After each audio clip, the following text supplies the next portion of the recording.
co-founder of the social news and entertainment website Reddit, has been found dead. He certainly was a prodigy, although he never kind of thought of himself like that. He was totally unexcited about starting businesses and making money.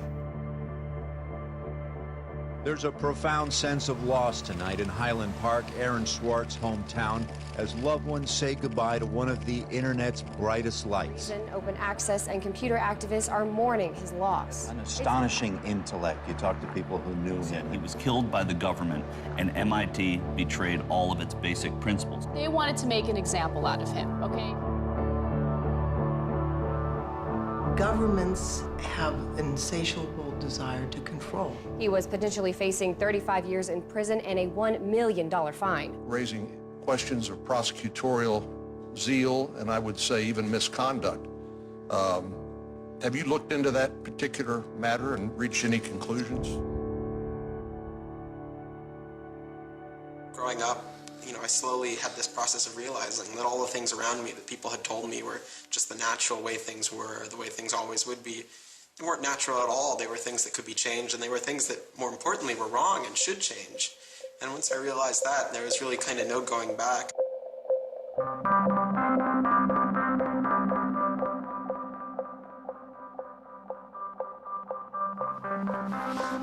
Welcome to Story Reading Time.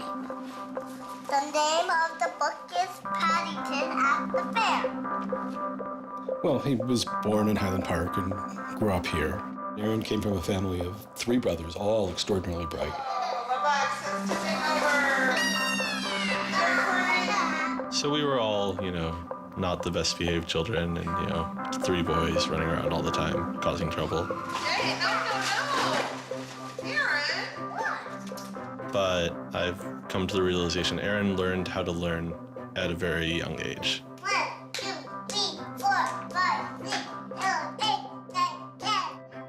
Knock, knock. Who's there? Aaron. Aaron who? Aaron, funny man. He knew what he wanted, and he always wanted to do it. He always accomplished what he wanted.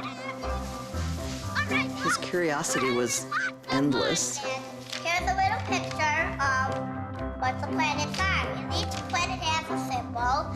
Mercury symbol, Venus' symbol, Earth symbol, Mars symbol, Jupiter symbol. One day he said to Susan, "What's this free family entertainment in downtown Highland Park?" Free family entertainment downtown Highland Park. He was 3 at the time, and she said, "What are you talking about?" And he said, "Look, it says here on the refrigerator, free family entertainment in downtown Highland Park." And so she was floored and astonished that he could read.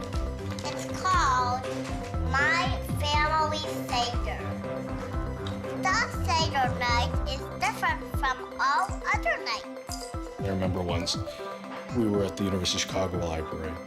I pulled a book off the shelf that was from like 1900 and showed him and said, this is really just an extraordinary place. We all were curious children, but Aaron really liked learning and really liked teaching. And so they were going to learn the ABCs backwards. Z, Y, X, W, V, U, T. I remember he came home from his first algebra class, and he was like, "Noah, let me teach you algebra." And I'm like, "What is algebra?" And he was always like that. Now you press the click button. There, now it's got that. Now it's in pink. When he was about 2 or 3 years old, and Bob introduced him to computers, and he just took off like crazy on them. Go fast at 102 ABC. We all had computers, but Aaron really took to them, really took to the internet. Working at the computer? Mommy, why is nothing working? He started programming from a really young age. I remember the first program that I wrote with him was in BASIC, and it was a Star Wars trivia game. He sat down with me in the basement where the computer was for hours programming this game.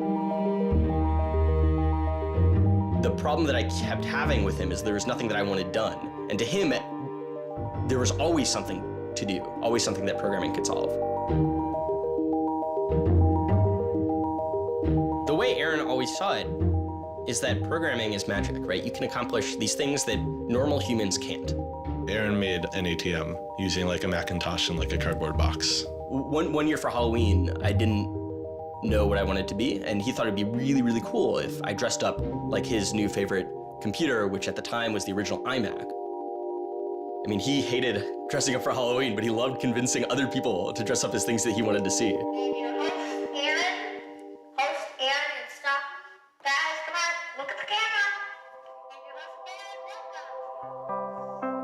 He made this website called The Info, where people can just fill in information. Like, I'm sure someone out there knows all about gold leafing. Why don't they write about that on this website? And then other people could come at a later point and read that information and edit the information if they thought it was bad. Not too dissimilar from Wikipedia, right? And this was before Wikipedia had begun, and this was developed by a 12-year-old in his room by himself, running on, this tiny server using ancient technology. And one of the teachers responds like, "This is a terrible idea. You can't just let anyone author the encyclopedia. The whole reason we have scholars is to write these books for us. How could you ever have such a terrible idea?" Me and my other brother would be like, "Oh, yeah, Wikipedia is cool, but we had that in our house like 5 years ago." Aaron's website, theinfo.org, wins a school competition hosted by the Cambridge-based web design firm Ars Digita. We all went to Cambridge for when he won the Ars Digita Prize. And, we had no clue what Aaron was doing. It was obvious that the prize was really important.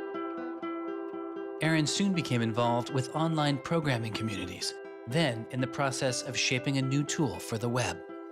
He comes up to me, it's like, "Ben, there's this really awesome thing that I'm working on. You need to hear about it." I'm like, "Yeah, what is it?" He says, "It's this thing called RSS." And he explains to me what RSS is. I'm like, why is that useful, Aaron? Is any site using it? Why would I want to use it?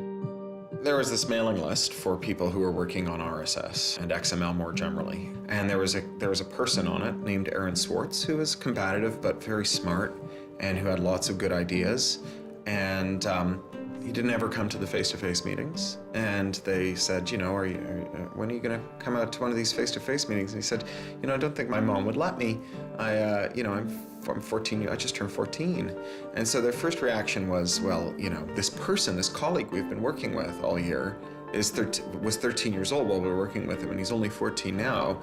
And their second reaction was, Christ, we really want to meet him. That's extraordinary. He was part of the committee that drafted RSS. What he was doing was to help build the plumbing for modern hypertext. And the piece that he was working on, RSS, was a tool that you can use to get summaries of things that are going on in other web pages.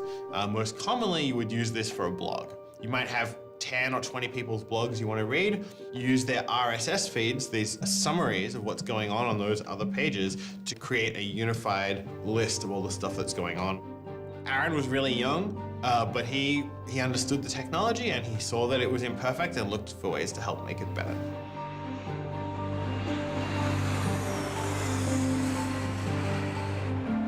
So his mom started bundling him on planes in Chicago. We'd pick him up in San Francisco.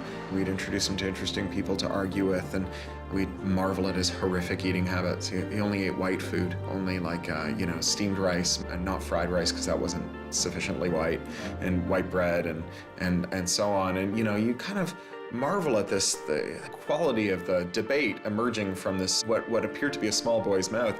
And you think, this is a kid who's really going to go somewhere if he doesn't die of scurvy. Aaron, you're up. I think the difference is that now you can't make companies like Doc was saying. You can't have companies that just, let's sell dog food over the internet, let's sell dog food over cell phones. But there's still a lot of innovation going on. I think if you don't see the innovation, maybe your head is in the sand.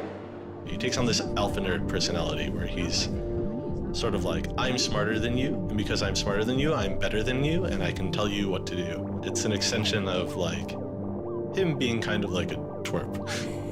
So you aggregate all these computers together and now they're solving big problems like searching for aliens and trying to cure cancer. First met him on IRC, on Internet Relay Chat. He didn't just write code. He also sort of got people excited about solving problems. He was a connector. The free culture movement has had a lot of his energy. I think Aaron was trying to make the world work. He was trying to fix it. He had a very kind of strong personality that definitely ruffled feathers at times. It wasn't necessarily the case that he was always comfortable in the world, and the world wasn't always comfortable with him. Aaron got into high school and was really just sick of school. He didn't like it. He didn't like any of the classes that were being taught. He didn't like the teachers.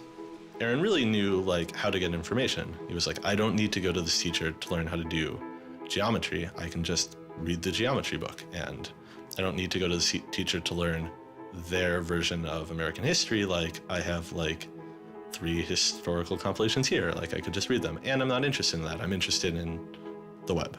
I was very frustrated with school. I thought, the teachers didn't know what they were talking about, and they were very domineering and controlling, and the homework was kind of a sham, and it was just all the way to pen students together and force them to do busy work.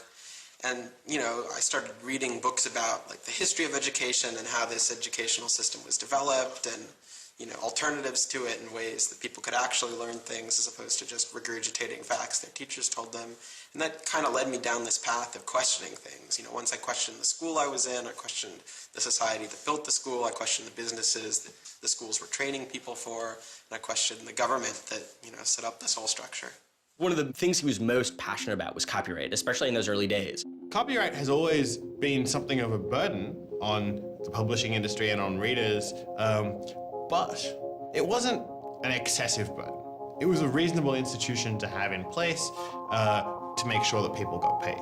What Aaron's generation experienced was the collision between this antique copyright system and this amazing new thing we were trying to build, the internet and the web. These things collided, and what we got was chaos.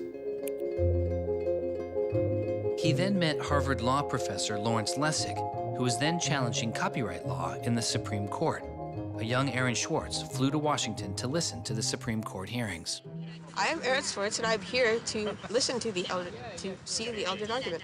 Why did you fly out here from Chicago and come all this way to see the Eldred argument? That's a more difficult question. See the Eldred. Because I don't know. It's very exciting to see the Supreme Court, especially such a prestigious case as this one.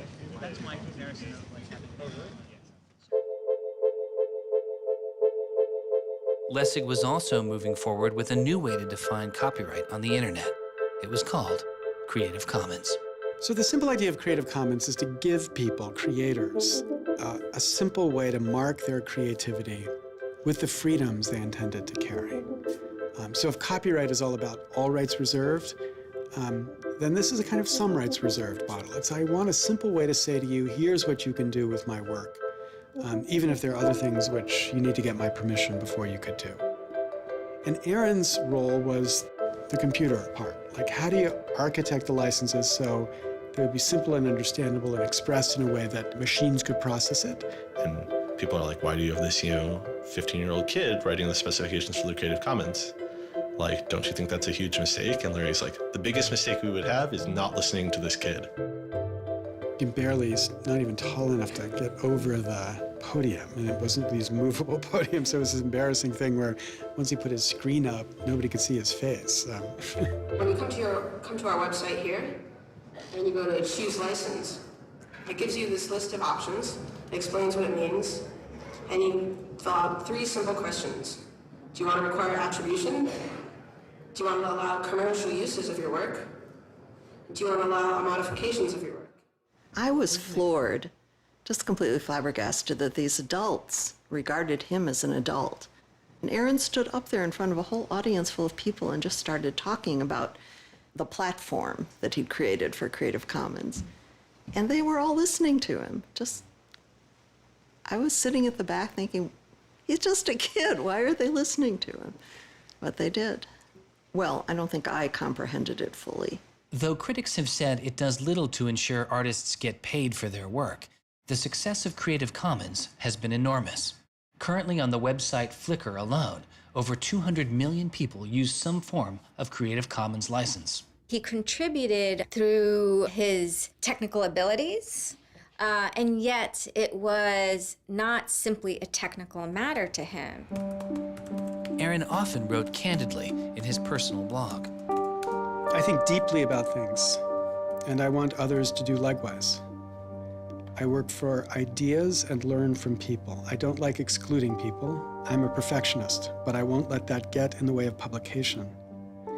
Except for education and entertainment, I'm not going to waste my time on things that won't have an impact. I try to be friends with everyone, but I hate it when you don't take me seriously. I don't hold grudges. It's not productive, but I learn from my experience. I want to make the world a better place.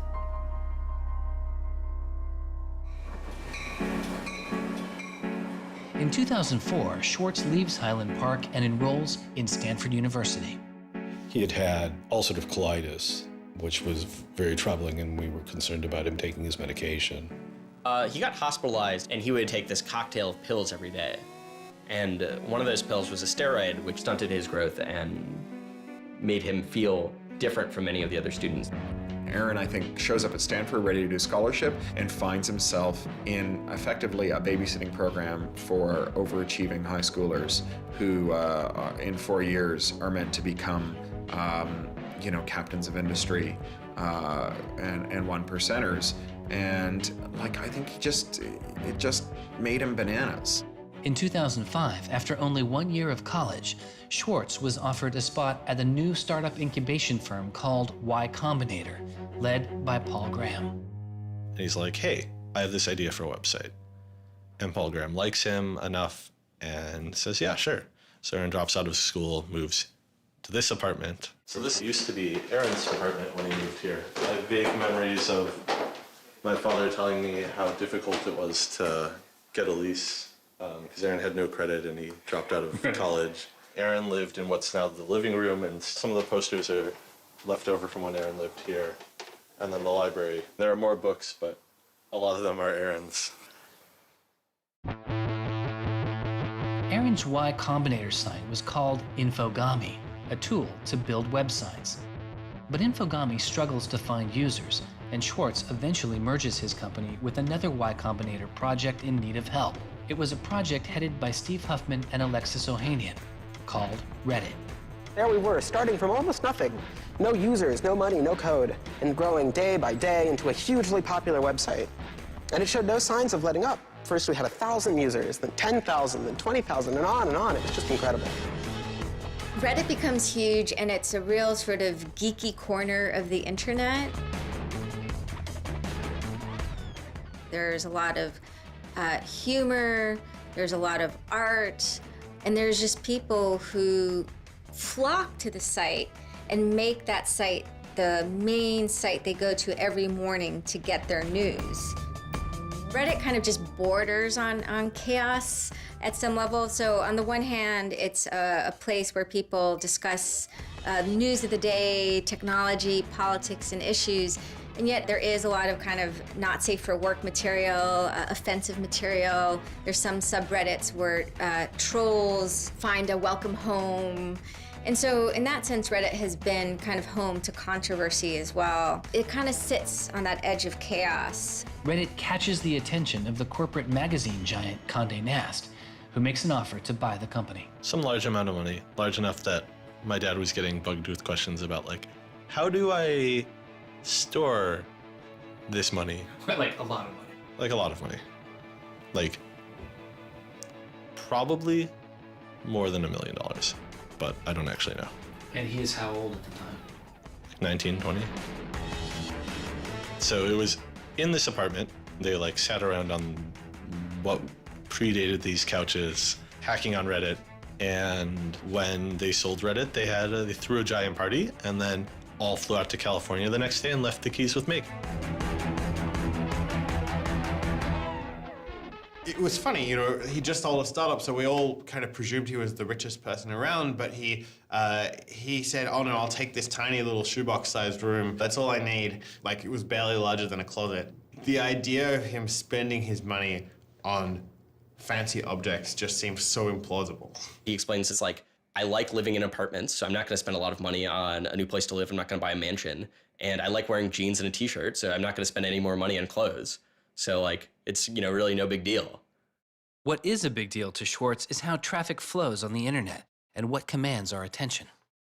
In the old system of broadcasting, you were fundamentally limited by the amount of space in the airwaves. You know, you could only send out 10 channels over the airwaves of television, right? Or even with cable, you had 500 channels.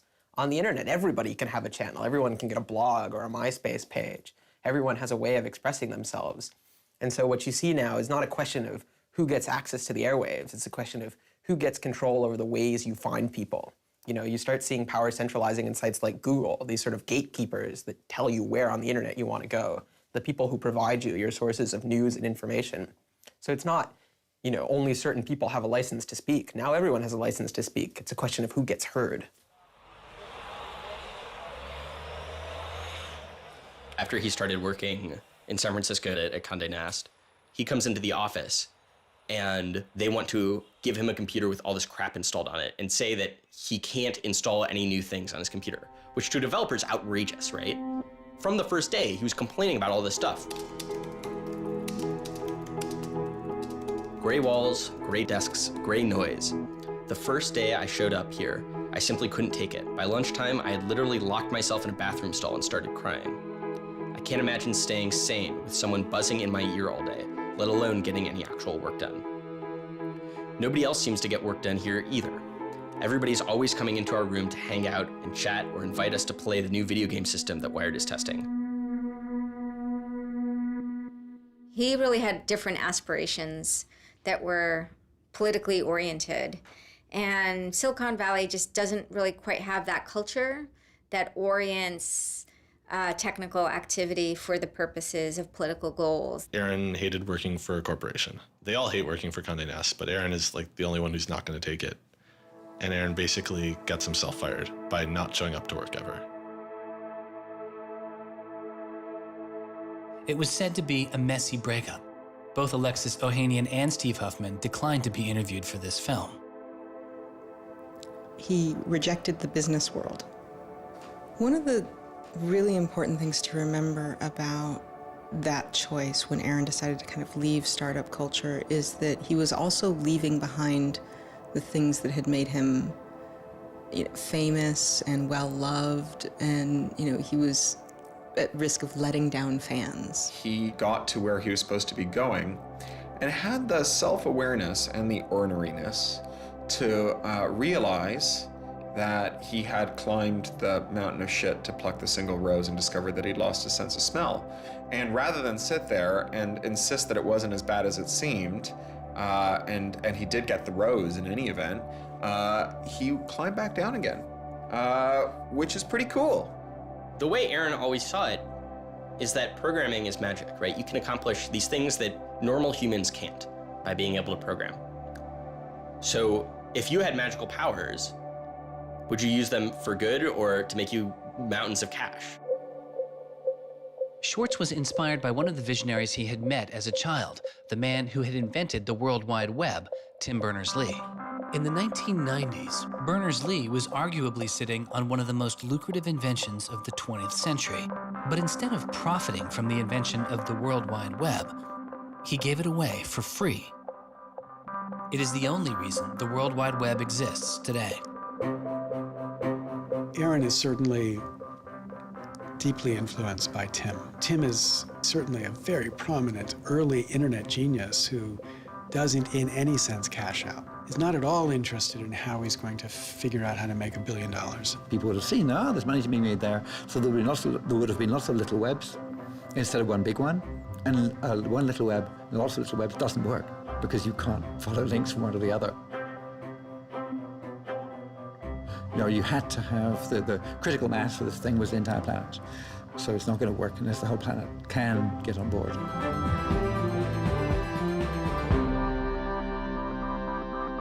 I mean, I feel very strongly that it's not enough to just live in the world as it is, to just kind of take what you're given and, follow the things that adults told you to do and that, your parents told you to do and that society tells you to do.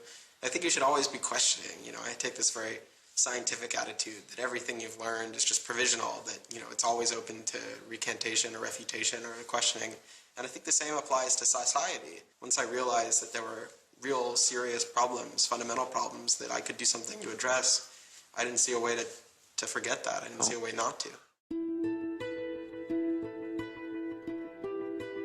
We just started spending a lot of time just kind of as friends.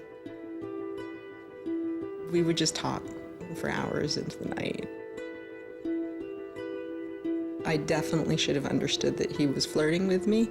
I think to some degree I was like, this is a terrible idea and impossible, and therefore I will pretend it is not happening. As my marriage was breaking down and I was really stuck without anywhere to go, we became roommates and brought my daughter over. We moved in and furnished a house, and it was really peaceful. Like, my life had not been peaceful for a while, and really neither had his.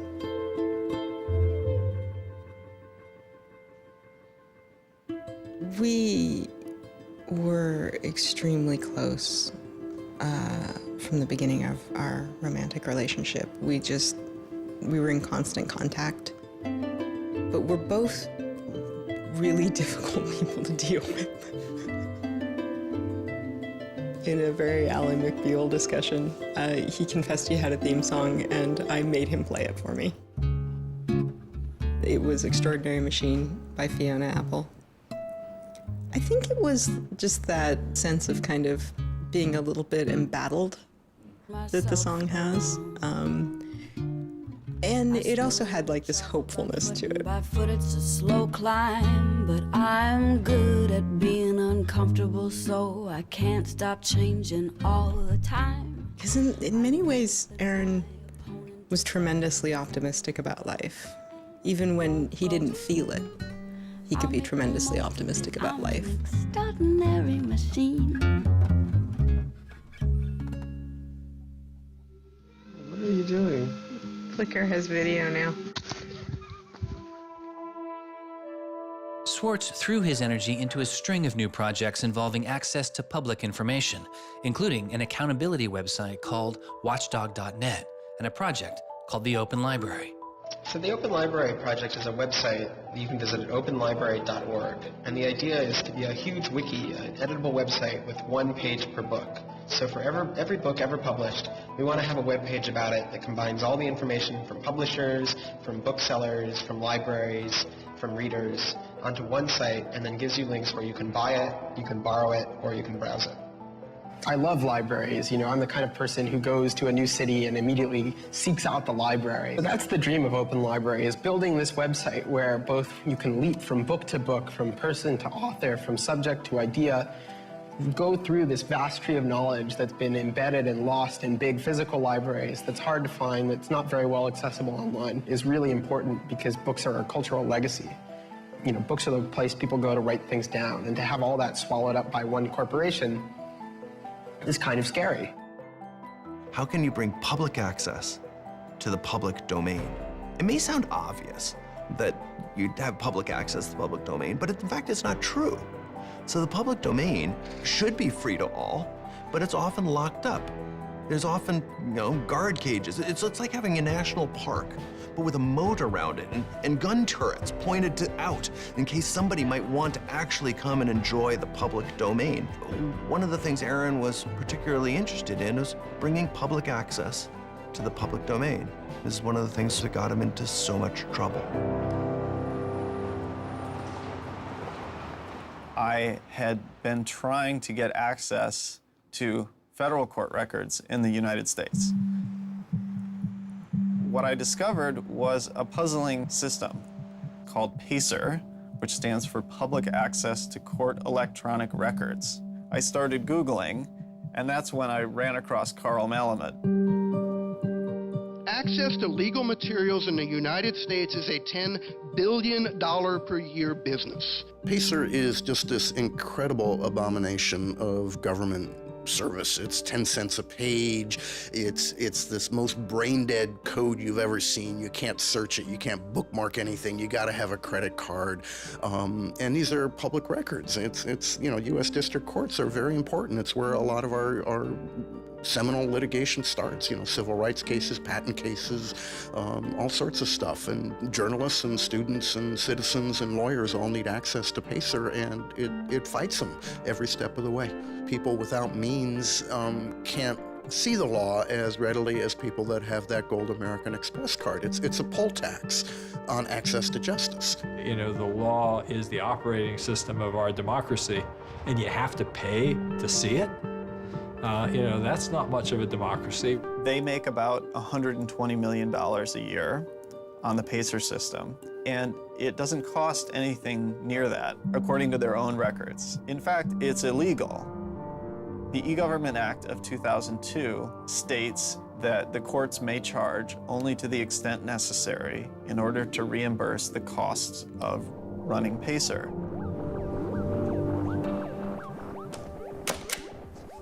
As the founder of public.resource.org, Malamud wanted to protest the PACER charges.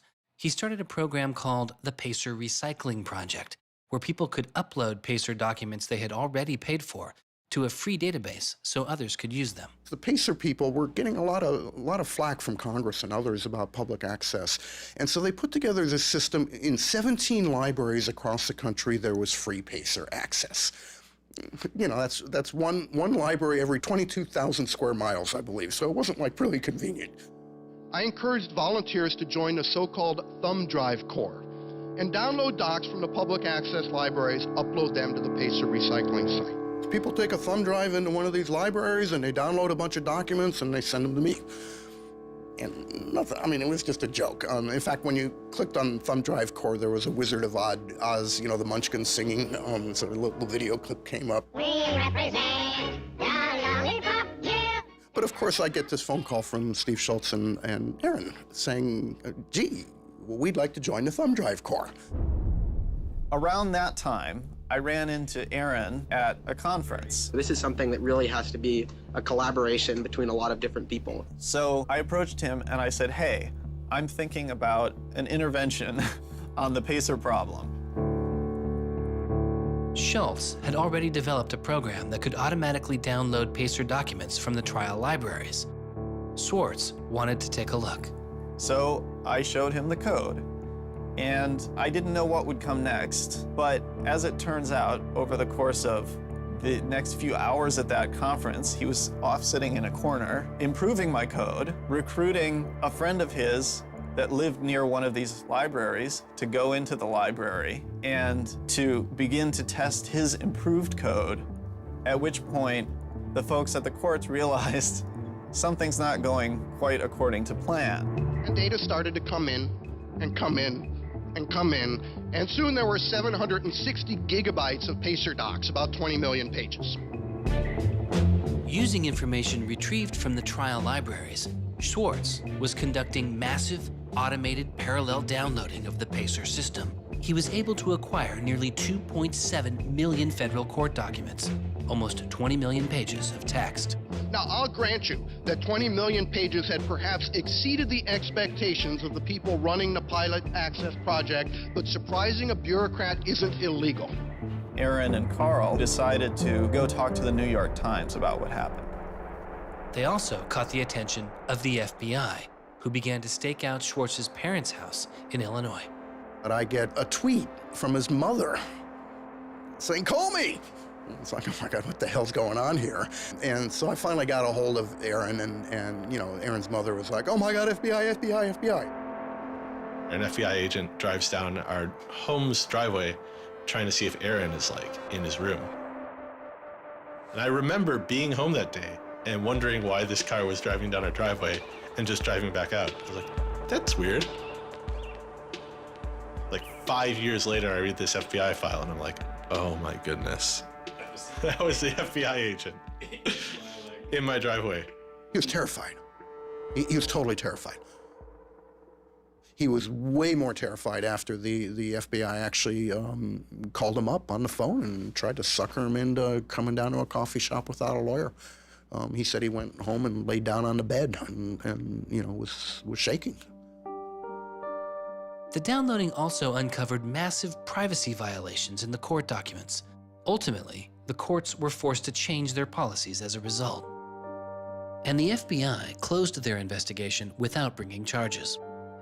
To this day, I find it remarkable that anybody, even at the most remote podunk field office of the FBI, thought that a fitting use for taxpayer dollars was investigating people for criminal theft on the grounds that they had made the law public. How can you call yourself a lawman and think that there can possibly be anything wrong in this whole world with making the law public?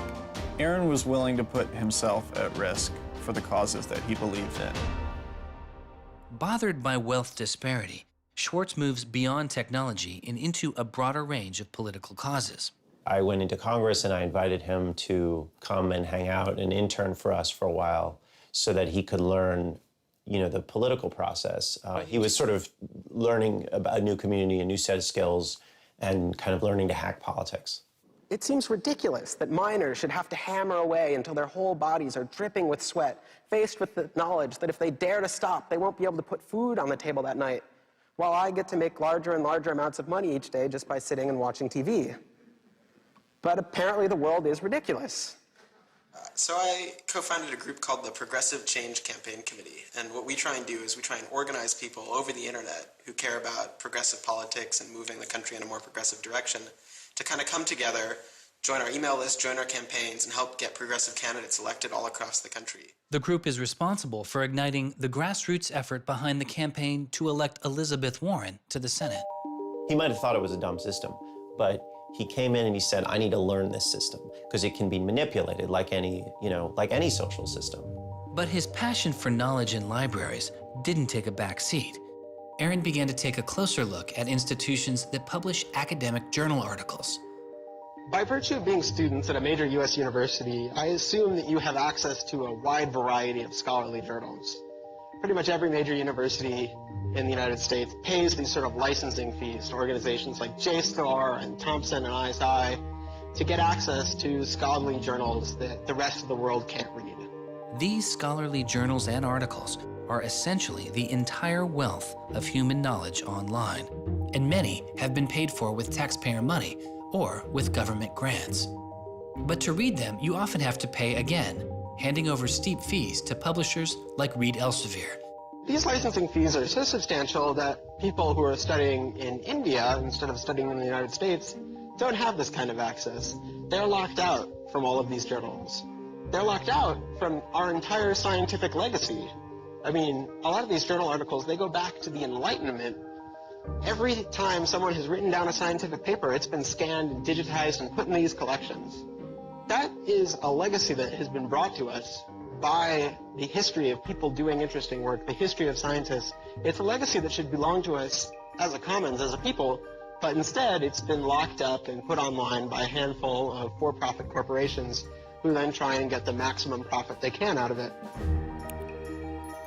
So a researcher paid by the university or the people publishes a paper, and in the very, very last step of that process, after all the work is done, after all the original research is done, the thinking, the lab work, the analysis, after everything is done at that last stage, then the researcher has to hand over his or her copyright to this multi-billion-dollar company.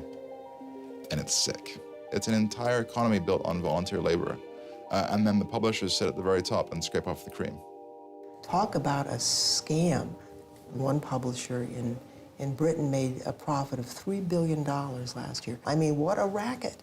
JSTOR is just a very, very small player in that story, but for some reason, JSTOR is the player that Aaron decided to confront. He'd gone to some conference around open access and open publishing, and I don't know who the person from JSTOR was, but I think at some point Aaron asked the question, like, how much would it cost to open up JSTOR in perpetuity? And they gave some, I think it was $200 million, something that Aaron thought was totally ridiculous. Working on a fellowship at Harvard, he knew users on MIT's famously open and fast network Nextdoor had authorized access to the riches of JSTOR. Swartz saw an opportunity. You have a key to those gates. And with a little bit of shell script magic, you can get those journal articles. On September 24th, 2010, Swartz registered a newly purchased Acer laptop on the MIT network under the name Gary Host. The client name was registered as Ghost Laptop. He doesn't hack JSTOR in the traditional sense of hacking. The JSTOR database was organized, so it was completely trivial to figure out how you could download all the articles in JSTOR because it was basically numbered. It was basically, / number article 444,024, then 25, then 26. He wrote a Python script called keepgrabbing.py, which was like keep grabbing one article after another. The next day, Ghost Laptop begins grabbing articles, but soon the computer's IP address is blocked. For Swartz, it's barely a bump in the road. He quickly reassigns his computer's IP address and keeps downloading. Well, JSTOR and MIT take a number of steps to try to interfere with this when they notice that this is happening. And when the more modest steps don't work, then at a certain stage, JSTOR just cuts off MIT from having access to the JSTOR database. So there's this kind of cat and mouse game around getting access to the JSTOR database. Aaron ultimately, obviously, is the cat because he has more technical capability than the JSTOR database people do in defending them. And eventually, there was an unlocked supply closet in the basement of one of the buildings. And he went, instead of going through Wi-Fi, he went down there and he just plugged his computer directly into the network and just left it there with an external hard drive downloading these articles to the computer. Unknown to Swartz, his laptop and hard drive had been found by authorities. They didn't stop the downloads. Instead, they installed a surveillance camera. They found the computer in this room in the basement of an MIT building. They could have unplugged it. They could have waited for the guy to come back and said, dude, what are you doing? Cut it out. Who are you? And they could have done all that kind of stuff, but they didn't. What they wanted to do was film it to gather evidence to make a case. That's the only reason you film something like that.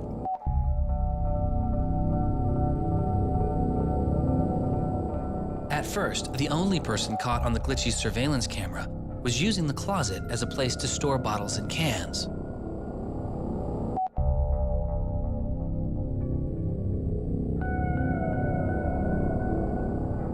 But days later, it caught Swartz.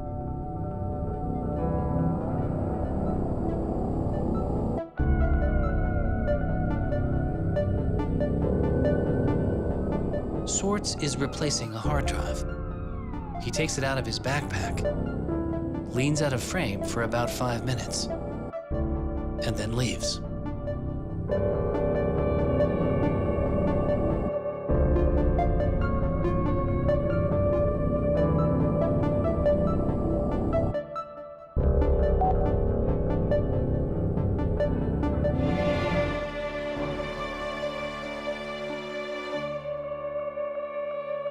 And then they organized a stakeout where as he was biking home from MIT, these cops came out from either side of the road or something like that and started going after him.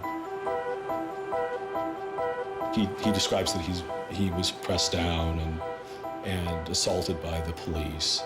He tells me that it's unclear that they were police that were after him. He thought that someone was trying to attack him. He does tell me they beat him up. I was just devastated. The notion of any kind of criminal prosecution of anyone in our family or anything was so foreign and incomprehensible, I didn't know what to do. Well, they execute search warrants at Aaron's house, his apartment in Cambridge, and his office at Harvard. 2 days before the arrest, the investigation had gone beyond JSTOR and the local Cambridge police. It had been taken over by the United States Secret Service. The Secret Service began investigating computer and credit card fraud in 1984, but 6 weeks after the attack on 9/11, their role expanded. President Bush used the Patriot Act to establish a network of what they called electronic crimes task forces. The bill before me takes account of the new realities and dangers posed by modern terrorists. According to the Secret Service, they are primarily engaged in activity with economic impact, organized criminal groups, or use of schemes involving new technology. The Secret Service turned Swartz's case over to the Boston U.S. Attorney's Office. There was a guy in the U.S. Attorney's Office who had the title head of the Computer Crimes Division or Task Force. I don't know what else he had going, but you're certainly not much of a computer crimes prosecutor without a computer crime to prosecute. So he jumped on it, kept it for himself, didn't assign it to someone else within the office or the unit, and that's Steve Hyman. Prosecutor Stephen Hyman has been largely out of public view since the arrest of Aaron Swartz, but he can be seen here in an episode of the television show American Greed, filmed around the time of Aaron's arrest. He is describing his previous case against the notorious hacker Alberto Gonzalez, a case that garnered Hyman enormous press attention and accolades. Gonzalez masterminded the theft of over 100 million credit card and ATM numbers, the largest such fraud in history. Here, Hyman, describing Gonzalez, gives his view on the hacker mindset. These guys are driven by a lot of the same things that we're driven by. They have an ego, they like challenge, and of course they like money and everything you can get from money. One of the suspects implicated in the Gonzalez case was a young hacker named Jonathan James. Believing Gonzalez's crimes would be pinned on him, James committed suicide during the investigation.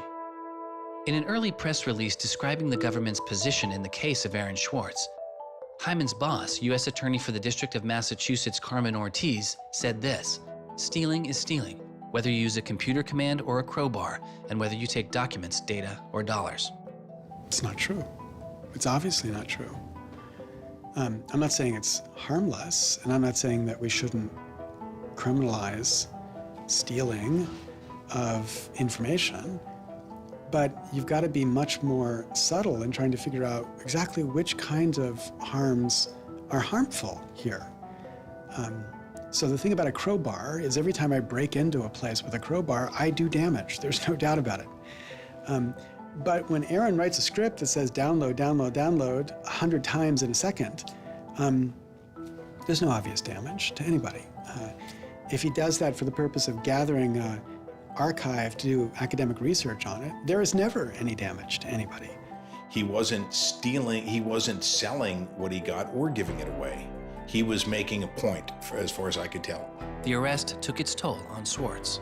He just wouldn't talk about it. And he's like very stressed. If you thought like the FBI was like going to come to your doorstep any day, anytime you went down the hall, even to do your laundry, and they would break into your apartment because you left the door unlocked, like, I'd be pretty stressed.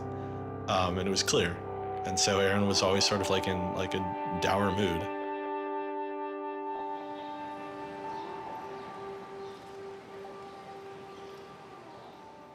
He wouldn't give off any sensitive information about his whereabouts during this time because he was so afraid that the FBI would be waiting for him. It was a time of unprecedented social and political activism. Time magazine would later name as their 2011 Person of the Year, the protester.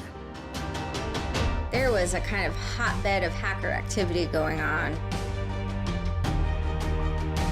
WikiLeaks had released a trove of diplomatic cables. Manning had been under arrest at the time. It was unknown whether he was the source of the leak. Anonymous, which is a kind of protest ensemble that has a lot of hackers in its ranks, were going on various sprees of sorts. If you compare that to what he did, his stuff should have been left behind for MIT and JSTOR to deal with in a kind of private, professional manner. It should have never gotten the attention of the criminal system. It just didn't belong there.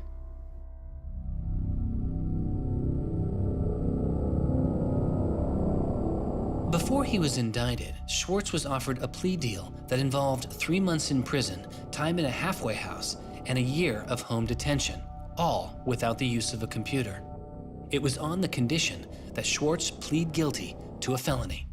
Here we are. We have no discovery, no evidence whatsoever about what the government's case is, and we have to make this immense decision where the lawyer is pushing you to do this, the government is giving you a non-negotiable demand, and you're told that your likelihood of prevailing is small, so whether you're guilty or not, you're better off taking the deal.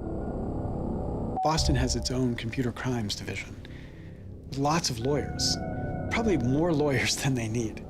So, you can imagine all sorts of cases where it'd be really hard to prosecute because you've got some criminals in Russia or you've got some people inside of a corporation are going to have $500 lawyers or $700 an hour lawyers sitting down against you. And then you've got this case with this kid, which is pretty easy to prove that he did something, and he's already marked himself as a troublemaker with the FBI, so why not go as tough as you can in here against that guy? It's good for you, the prosecutor, it's good for the Republic, because you're fighting all those terrorist types. I was so scared. I was so scared of having my computer seized. I was so scared of going to jail because of my computer being seized. I had confidential material from sources from my previous work on my laptop. And that is above all my priority, is to keep my sources safe. I was so scared of what was going to happen to Ada. Aaron told me that they'd offered him a deal, and he finally just said that he would take it if I told him to. And I came real close to saying take it. He had developed like serious political aspirations in the intervening time between when, that moment when he ended that entrepreneurial startup life and begun this new life that had come to this political activism. And he just didn't believe that he could continue in his life with a felony. He said to me one day, we were walking by the White House, and he said to me, they don't let felons work there.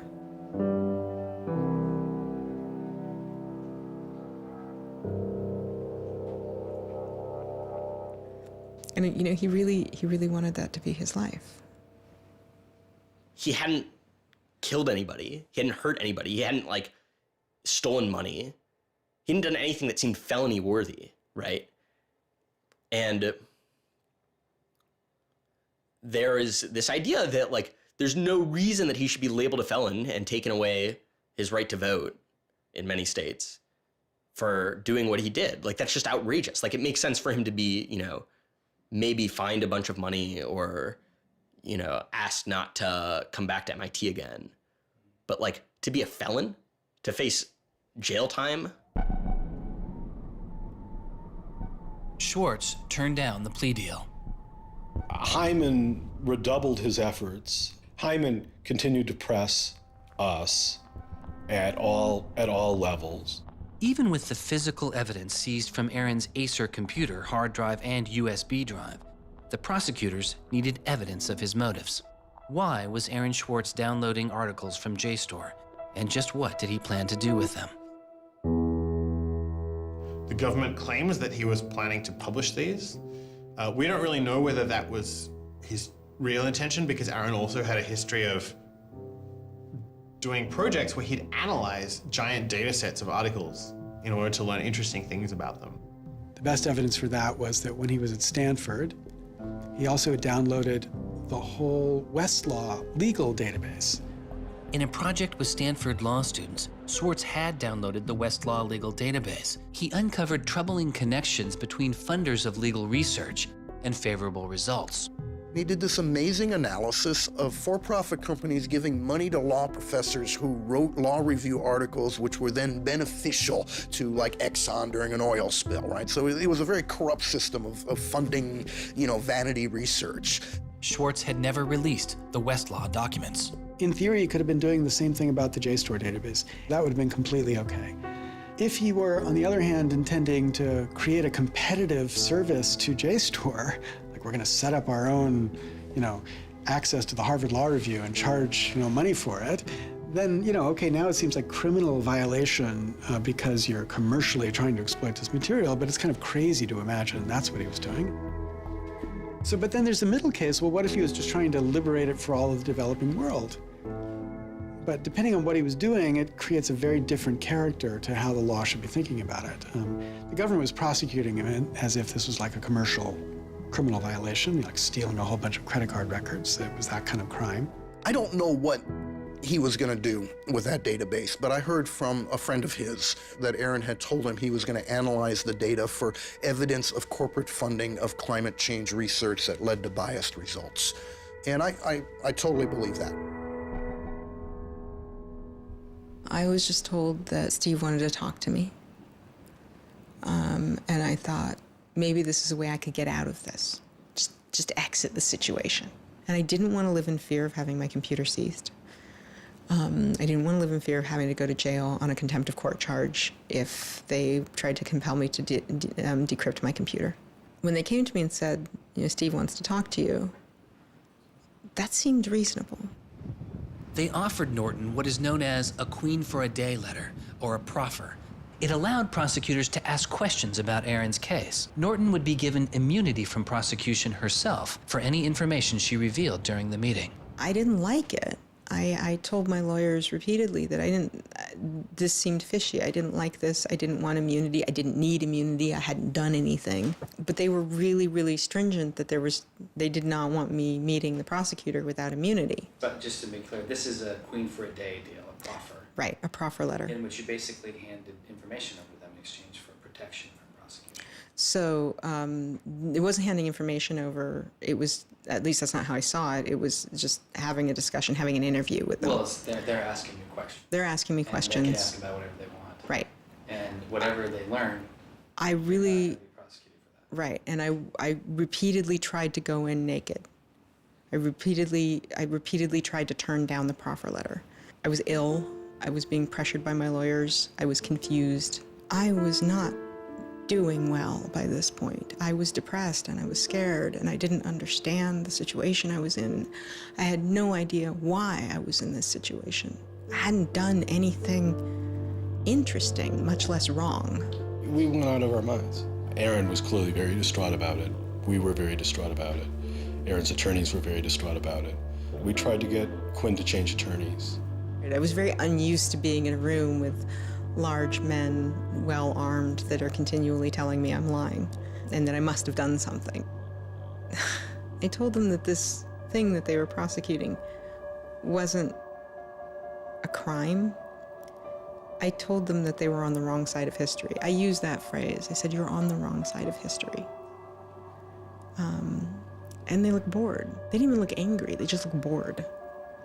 And it began to occur to me that we weren't having the same conversation. I mean, I told them plenty of things about, why people would download journal articles, and eventually, I don't remember what was around it.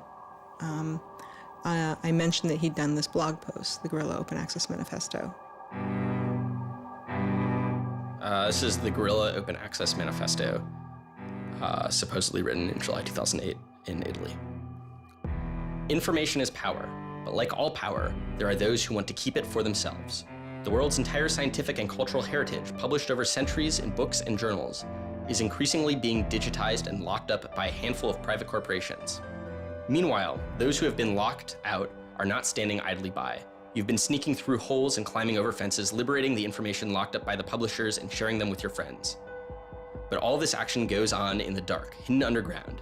It's called stealing or piracy, as if sharing a wealth of knowledge were the moral equivalent of plundering a ship and murdering its crew. But sharing isn't immoral, it's a moral imperative.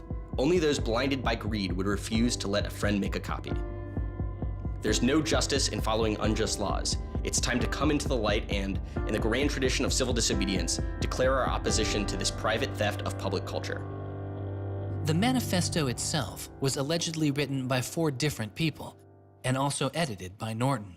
But it was Swartz who had signed his name to it. When it's over, I go immediately to Aaron and tell him everything I can remember about it. And he gets very angry. The things that I'd done shouldn't have added up that way. I hadn't done anything wrong, and everything had gone wrong. But I was never...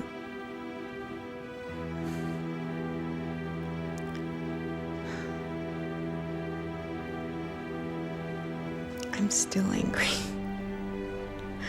I'm still angry that you can try your best with these people to do the right thing, and they will turn everything against you, and they will hurt you with anything they can. And in that moment, I regret that I said what I did. But my much larger regret is that we have settled for this, that we are okay with this. That we are okay with a justice system that tries to game people into little traps so they can ruin their lives. So yeah, I wish I hadn't said that, but I am much, much angrier that this is where I am. That this is what we as a people think is okay. They used every method that I think they could think of to get her to provide information which would be unhelpful to Aaron and helpful to the prosecution of Aaron. Right. But you know, I don't think she had information that was helpful to the government.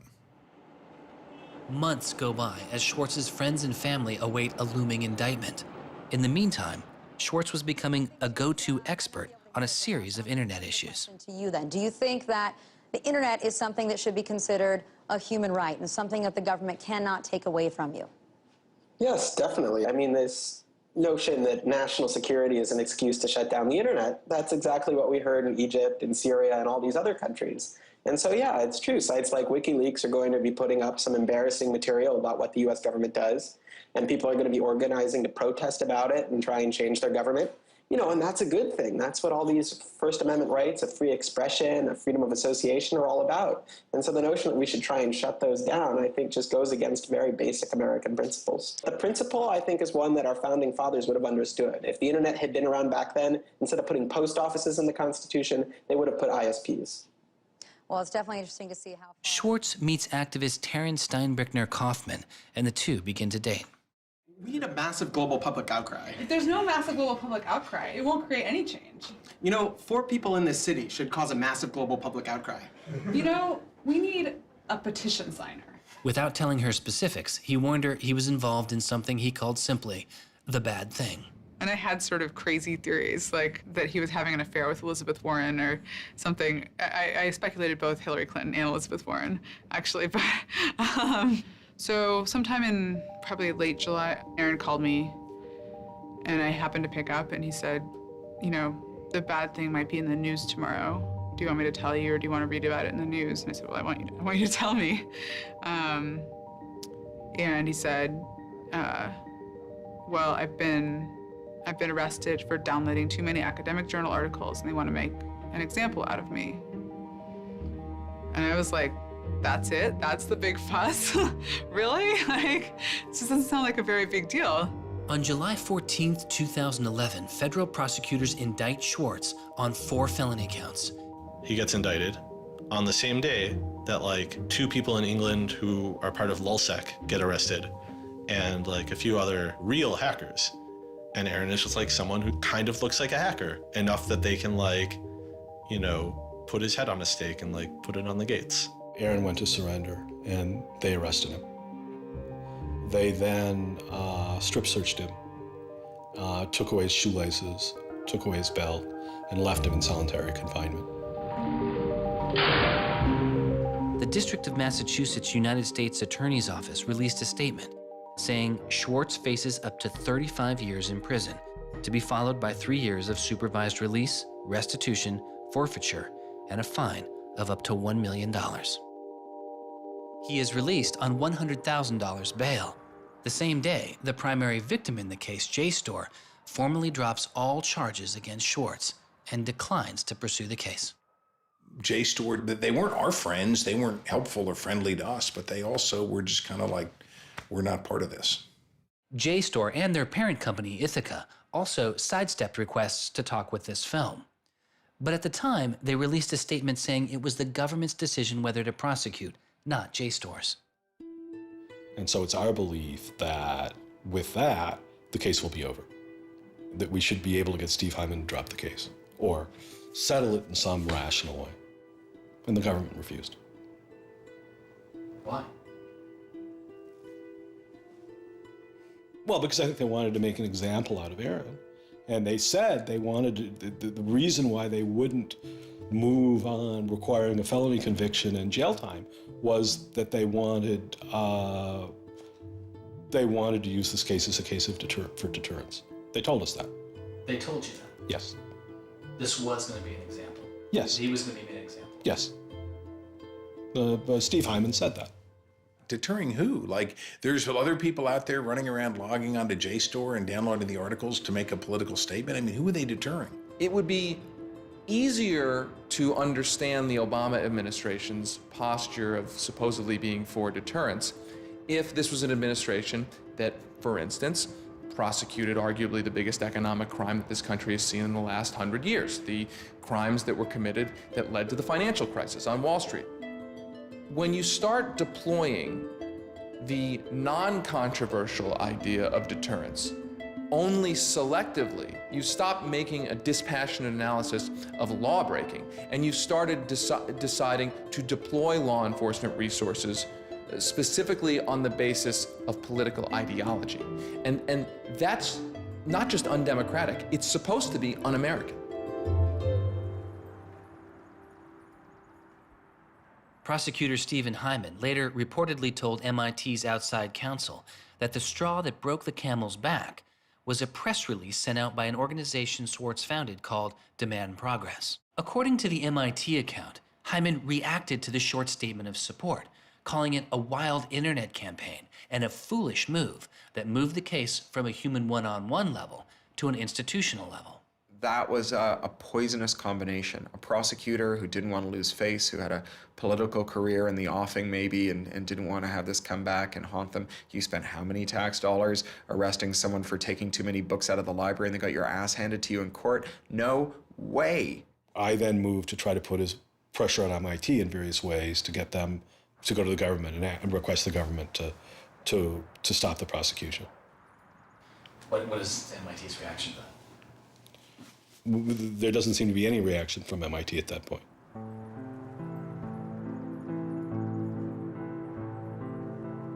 MIT doesn't defend Aaron, which to people inside of the MIT community seems outrageous because MIT is a place that encourages hacking in the biggest sense of the word. At MIT, the idea of going and running around on roofs and tunnels that you weren't allowed to be in was not only a rite of passage, it was part of the MIT tour. And lockpicking was a winter course at MIT. They had the moral authority to stop it in its tracks. MIT never stood up and took a position of saying to the feds, don't do this. We don't want you to do this. You're overreacting. This is too strong, that I'm aware of. They acted kind of like any corporation would. They helped the government. They didn't help us unless they felt they had to, and they never tried to stop it. MIT declined repeated requests to comment, but they later released a report saying they attempted to maintain a position of neutrality and believed Hyman and the U.S. Attorney's Office did not care what MIT thought or said about the case. MIT's behavior seemed really at odds with the MIT ethos, right? You could argue that MIT turned a blind eye and that was okay for them to do. But taking that stance, taking that neutral stance in and of itself was taking a pro-prosecutor stance. If you look at Steve Jobs and Steve Wozniak, they started by selling a blue box, which was a thing designed to defraud the phone company. If you look at Bill Gates and Paul Allen, they initially started their business by using computer time at Harvard, which was pretty clearly against the rules. The difference between Aaron and the people I just mentioned is that Aaron wanted to make the world a better place. He didn't just want to make money. Swartz continues to be outspoken on a variety of internet issues. You know, the reason the internet works is because of the competitive marketplace of ideas. And what we need to be focusing on is getting more information about our government, more accessibility, more discussion, more debate. But instead, it seems like what Congress is focused on is shutting things down. Aaron thought he could change the world just by explaining the world very clearly to people. Flame can literally control your computer and make it spy on you. Welcome, Aaron. Good to have you back on the show here. You know, just like spies used to in olden days, put microphones and tap what people were saying, now they're using computers to do the same things. Schwartz's political activity continues, his attention turning to a bill moving through Congress designed to curb online piracy. It was called SOPA. Activists like Peter Eckersley saw it as an enormous overreach, threatening the technical integrity of the internet itself. And one of the first things I did was to call Aaron. I said, can we do a big online campaign against this? This isn't a bill about copyright. It's not? No, he said. It's a bill about the freedom to connect. Now I was listening. And he thought about it for a while and then said yes. And he went and founded Demand Progress. Demand Progress is an online activism organization. We've got around 1.5 million members now, but started in the fall of 2010. Aaron was one of the most prominent people in a community of people who helped lead organizing around social justice issues at the federal level in this country. SOPA was the bill that was intended to curtail online piracy of music and movies, but what it did was basically take a sledgehammer to a problem that needed a scalpel.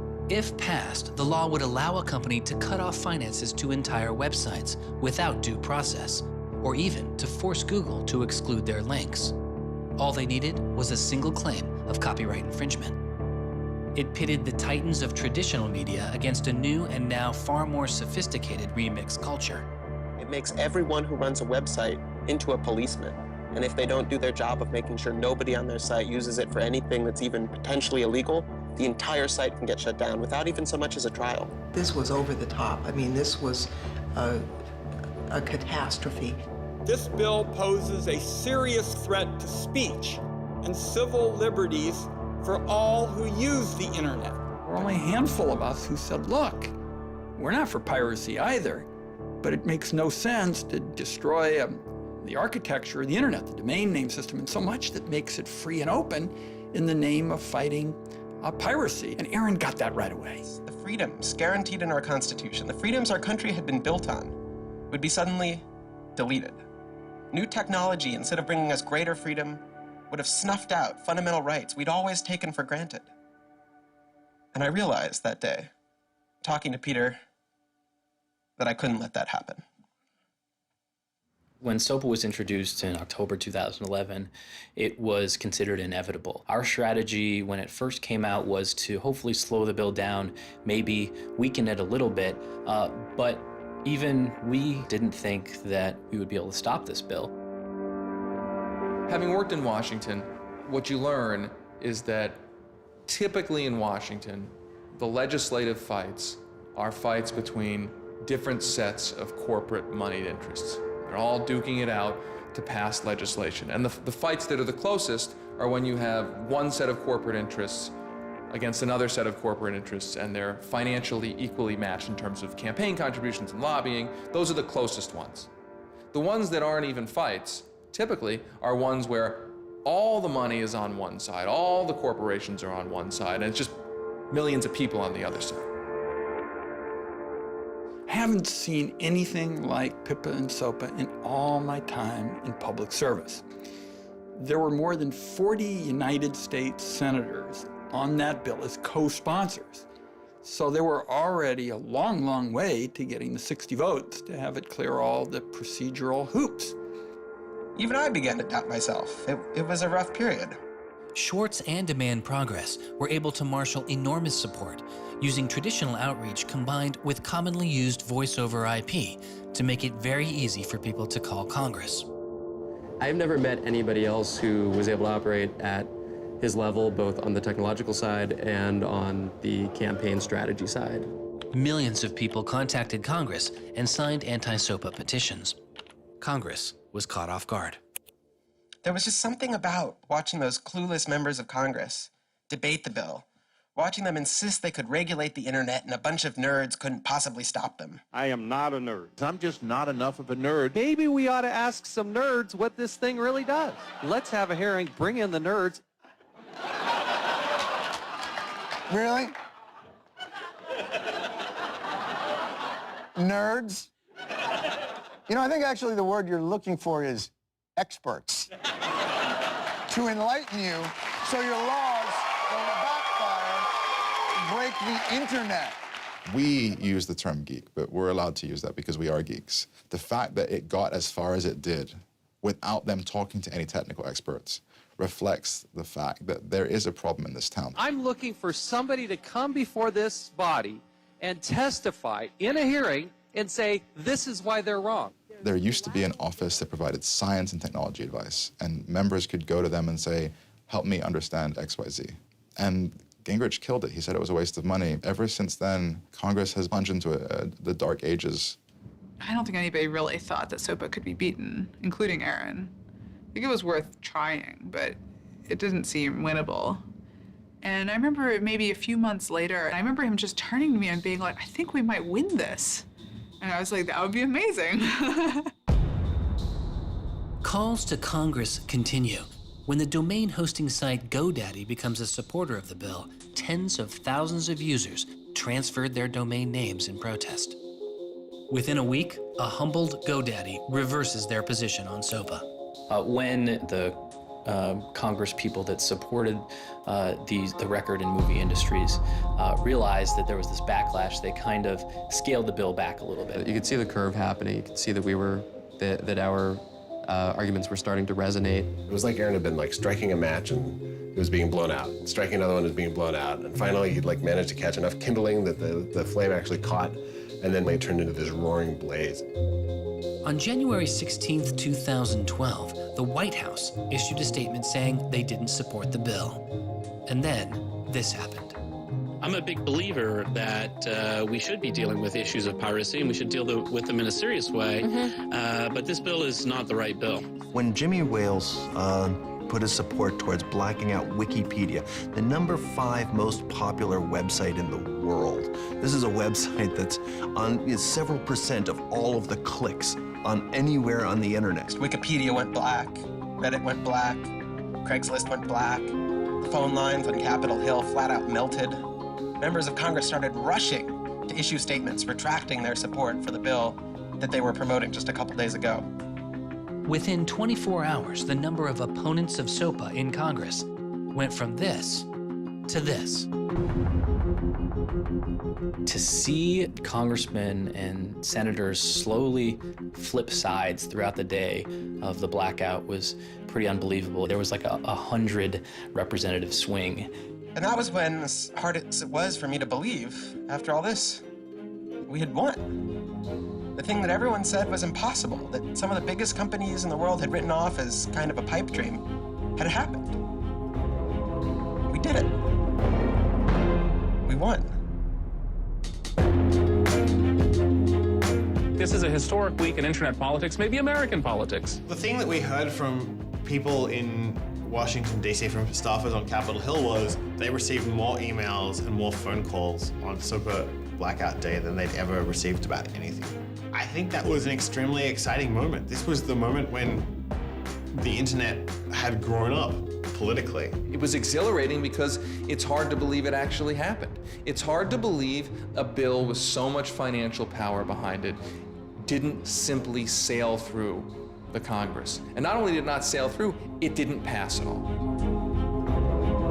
It's easy sometimes to feel like you're powerless, like when you come out in the streets and you march and you yell and nobody hears you.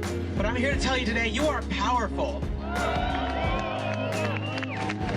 So yeah, maybe sometimes you feel like you're not being listened to, but I'm here to tell you that you are. You are being listened to. You are making a difference. You can stop this bill if you don't stop fighting. Stop PIPA. Stop SOPA. Some of the biggest internet companies, to put it frankly, would benefit from a world in which their little competitors could get censored. We can't let that happen. For him, it was more important to be sure that you made a small change than to play a small part in a big change. But SOPA was like playing a major part in a major change. And so for him, it was kind of this proof of concept, like, okay, what I want to do with my life is change the world. I think about it in this really scientific way of like, I'm measuring my impact. And this shows that it's possible, right? That the thing that I want to do with my life is possible. I have proved that I can do it, that I, Aaron Swartz, can change the world. For a guy who never really thought he had done much, which was Aaron, it was one of the few moments where you could really see that he felt like he had done something good. Feeling like here is his maybe one and only victory lap. Everyone said there was no way we could stop SOPA. We stopped it.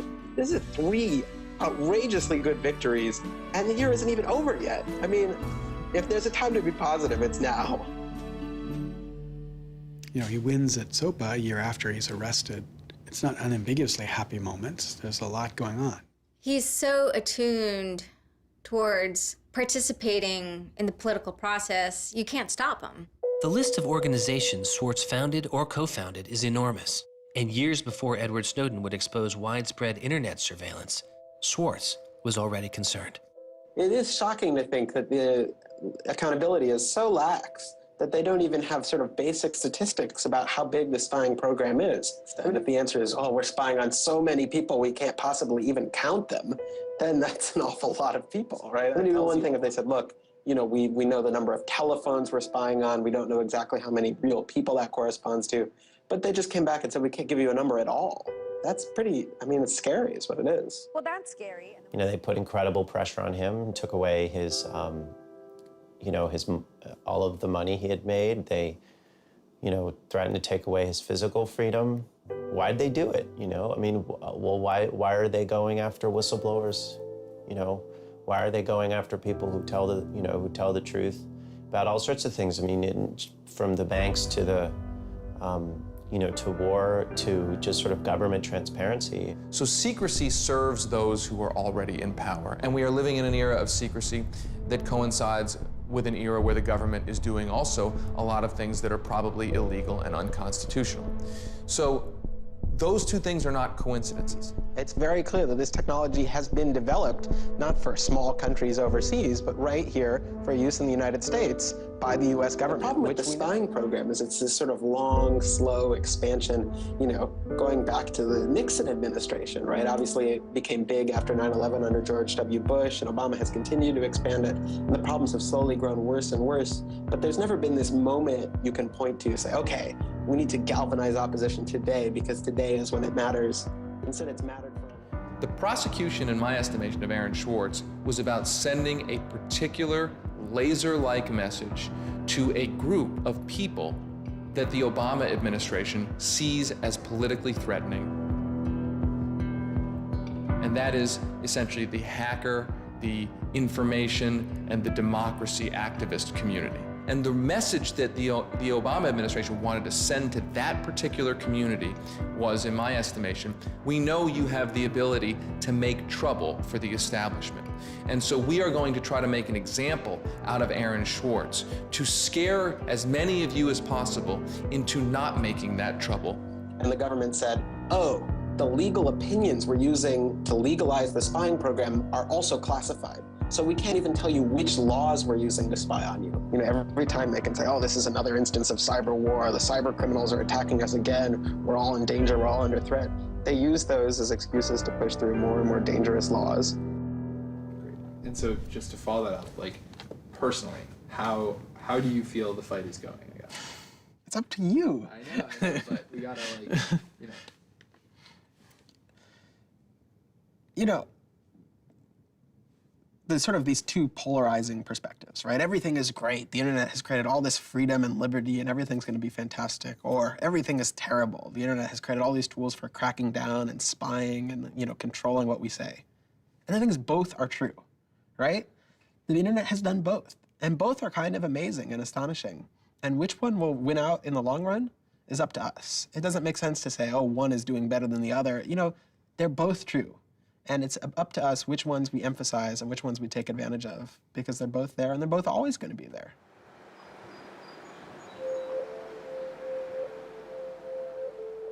On September 12, 2012, federal prosecutors filed a superseding indictment against Swartz, adding additional counts of wire fraud, unauthorized access to a computer, and computer fraud. Now, instead of 4 felony counts, Swartz was facing 13. The prosecution's leverage had dramatically increased, as did Swartz's potential jail time and fines. They filed a separate indictment to add more charges, and they had a theory about why this conduct constituted a number of federal crimes, and that a very significant sentence could attach to it under the law. That theory, and much of the prosecution's case against Swartz, involved a law created originally in 1986. It is called the Computer Fraud and Abuse Act. The Computer Fraud and Abuse Act was inspired by the movie War Games with Matthew Broderick, which is a great movie. I have you now. In this movie, a kid gets the ability through the magic of computer networks to like launch a nuclear attack. You know, that's not actually possible, and it certainly wasn't possible in the 80s, but apparently this movie scared Congress enough to pass the original Computer Fraud and Abuse Act. This is a law that's just behind the times. For example, that penalizes terms of service kinds of arrangements. You can have something like eHarmony or Match.com, and somebody sort of inflates their own personal characteristics, and all of a sudden, depending on the jurisdiction and the prosecutors, they could be in a whole host of troubles. We all know what terms of use are. Most people don't read them, but not abiding by their terms could mean you are committing a felony.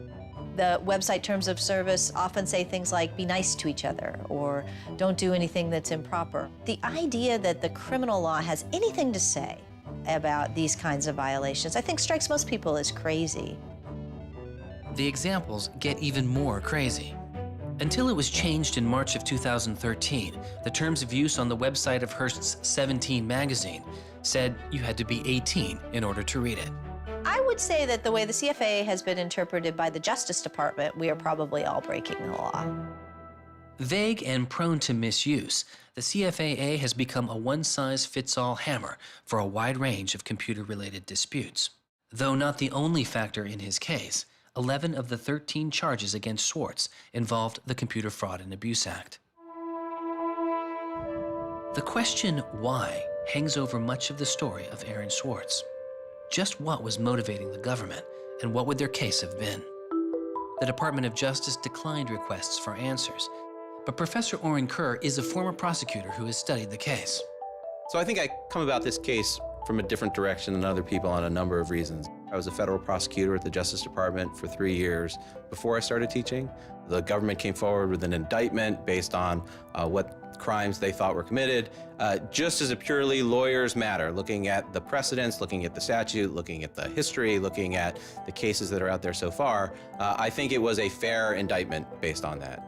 You can debate whether they should have charged this case. There's just a lot of disagreement. Some people are on the open access side, some people are not. I think the government took Swartz's guerrilla open access manifesto very seriously. And I think they saw him as somebody who was committed as a moral imperative to breaking the law to overcome a law that Swartz saw as unjust. And in a democracy, if you think a law is unjust, there are ways of changing that law. There's going to Congress, as Swartz did so masterfully with SOPA. Or you can violate that law in a way to try to nullify that law. And I think what was driving the prosecution was the sense that Swartz was committed not just to breaking the law, but to really making sure that law was nullified, that everyone would have access to the database in a way that you couldn't put the toothpaste back into the tube. It would be done, and Swartz's side would win. There's a big disagreement in society as to whether that is an unjust law, and ultimately that's a decision for the American people to make, working through Congress. And then the second problem is, I think, we're still trying to figure out what's the line between less serious offenses and more serious offenses. We're now entering this different environment of computers and computer misuse, and we don't yet have a really strong sense of exactly what these lines are. So we're just working that out. This is a poor use of prosecutorial discretion. The hammer that the Justice Department has to scare people with it just gets bigger and bigger and bigger. And so most people just, you can't roll the dice with your life like that. Should we tap somebody's phone? Should we film them? Should we turn somebody and get them to testify against these other people? That's how federal agents and prosecutors think. They build cases, they make cases. Swartz was caught in the gears of a brutal criminal justice system that could not turn back. A machine that has made America the country with the highest rate of incarceration in the world. We have in this country allowed ourselves to be captured by the politics of fear and anger. And anything we're afraid of, like the future of the internet and access, and anything we're angry about instinctively creates a criminal justice intervention.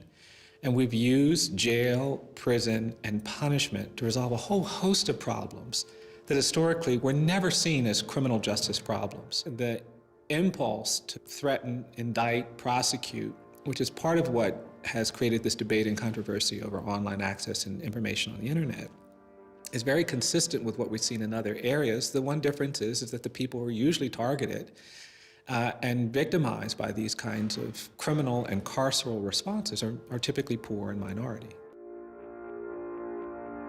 Swartz's isolation from friends and family increased. He had basically stopped working on anything else, and the case was, in fact, like taking over sort of his whole life. One of Aaron's lawyers apparently told the prosecutors that he was emotionally vulnerable and that was something that they really needed to keep in mind so that they knew that. It was weighing on him very heavily. He did not like having his actions and his movements restricted in any way.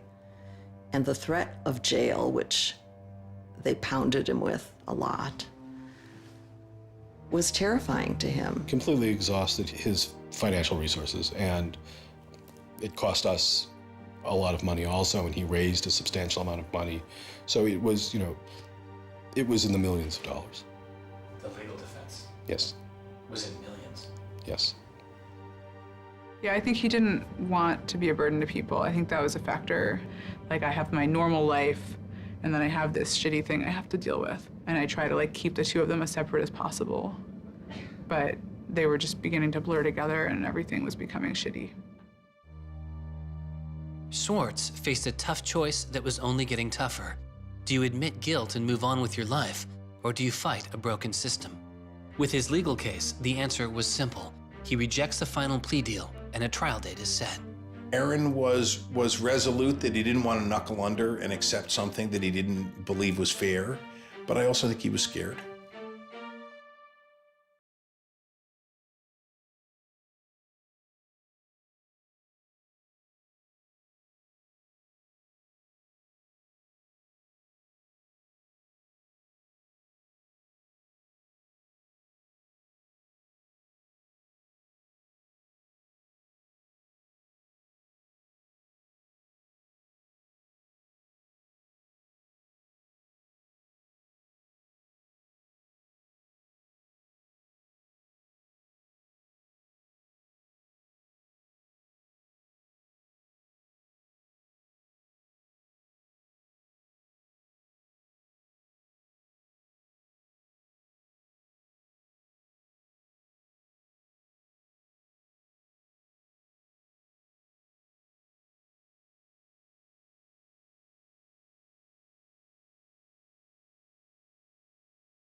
I could tell something was wrong, and then I called and I realized what had happened. A co-founder of the social news and entertainment website Reddit has been found dead. Police say 26-year-old Aaron Swartz killed himself yesterday in his Brooklyn apartment. I just thought, we've lost one of the most creative minds of our generation. It was like the whole world fell apart in that moment.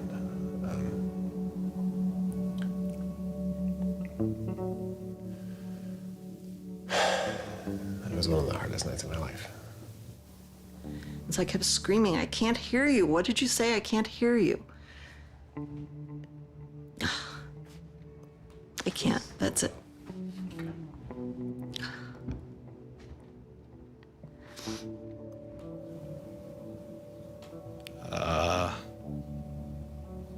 Yeah, none of it made any sense. And really still doesn't. I was so frustrated, angry.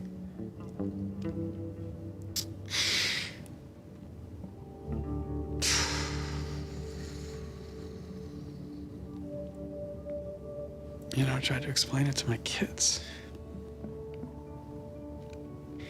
My 3-year-old told me that the doctors would fix him.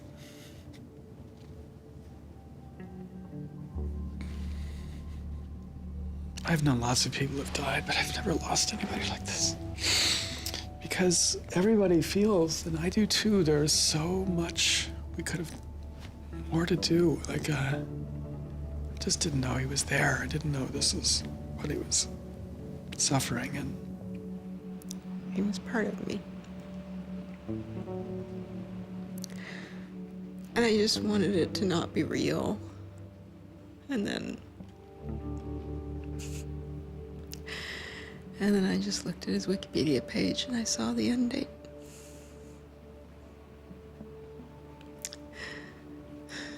To 2013.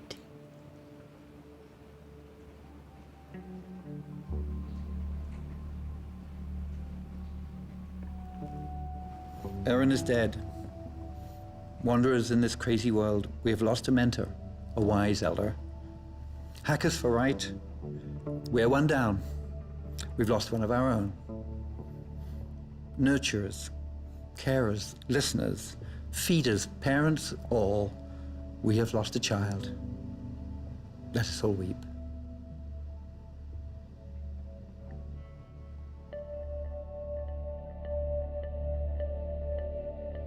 my first thought was, well, what if nobody even notices? Because it wasn't clear to me how salient he was. I had never seen anything quite like the outpouring I saw. The net just lit up. I mean, everyone was trying to explain it in their own way, but I've never seen people grieve on Twitter before. People were visibly grieving online. He was the internet's own boy, and the old world killed him. We are standing in the middle of a time when great injustice is not touched. The architects of the financial meltdown have dinner with the president regularly. In the middle of that time, the idea that this was what the government had to prosecute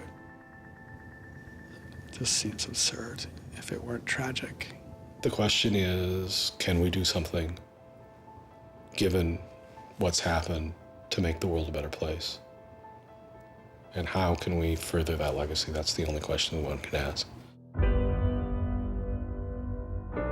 All over the world, there were starting to be hackathons, gatherings. Aaron Swartz has, in some sense, brought the best out of us in trying to say, how do we fix this? He was, in my humble opinion, one of the true extraordinary revolutionaries that this country has produced. I don't know whether Aaron was defeated or victorious, but we are certainly shaped by the hand of the things that he wrestled with. When we turn armed agents of the law on citizens trying to increase access to knowledge, we've broken the rule of law, we've desecrated the temple of justice. Aaron Swartz was not a criminal. Change does not roll in on the wheels of inevitability, it comes through continuous struggle. Aaron really could do magic. And I'm dedicated to making sure that his magic doesn't end with his death. He believed that he could change the world, and he was right. Out of the last week and out of today, phoenixes are already rising. Since Swartz's death, Representative Zoe Lofgren and Senator Ron Wyden have introduced legislation that would reform the Computer Fraud and Abuse Act, the outdated law that formed the majority of the charges against Swartz. It's called Aaron's Law. Aaron believed that, you literally ought to be asking yourself all of the time, what is the most important thing I could be working on in the world right now? And if you're not working on that, why aren't you? This is what democracy looks like. We are the people. Internet freedom is under attack. What do we do? Stand up like that. Internet freedom is under attack. What do we do? Hey, hey, go home. Our North East has got to go. Hey, hey. I wish we could change the past, but we cannot. but we can change the future, and we must. We must do so for Aaron. We must do so for ourselves. We must do so to make our world a better place, a more humane place, a place where justice works and access to knowledge becomes a human right. So there was a kid back in February from Baltimore, 14 years old, who had access to JSTOR.